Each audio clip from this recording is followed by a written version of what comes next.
Al Capone, dau pe taurul și vin aici urgent, că în seara asta vreau să mă sor. Gata, șefule, mă duc acum, le-au pe taurul, strâmbăieții se rezolvă. Taurei, m-a sunat șeful, în 2 minute strânge băieții și plecăm.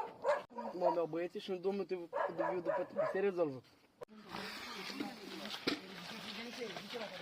Pornește că să ajungem lupta după șef. 2 minute avem la zi.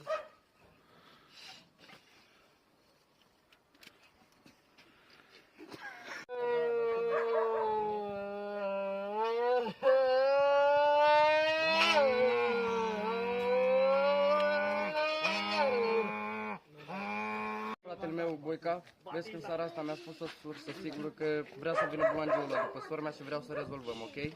Nu faci strânge băieții noștri, că seara asta îi terorizăm pe fraier. Eu acum strâng băieții și vin. Fă mult, TV, acum mai vine acasă, duci copiii la școală. Ia mașina și strânge băieții. Gata, Boica, 5 minute durează, iau mașina și vin după tine. În seara asta promit o cheia să război. Ne grăbim, când seara asta iese război. Gata, Boica.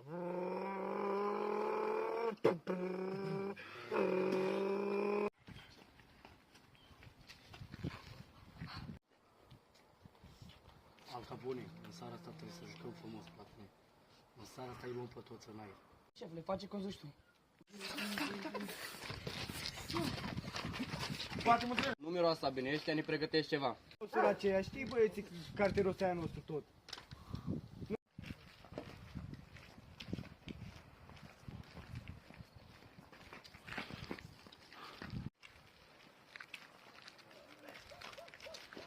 Gata, voi.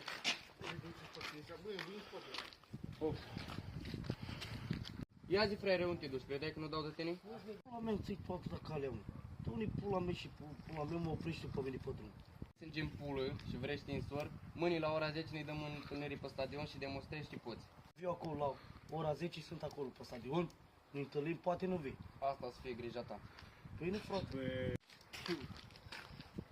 Băi, mâine seara avem război! Băieți, mâine seară mă însor! Bună seara, oameni buni! Pentru continuare, abonați-vă, dați like și comentariu. Vă salut!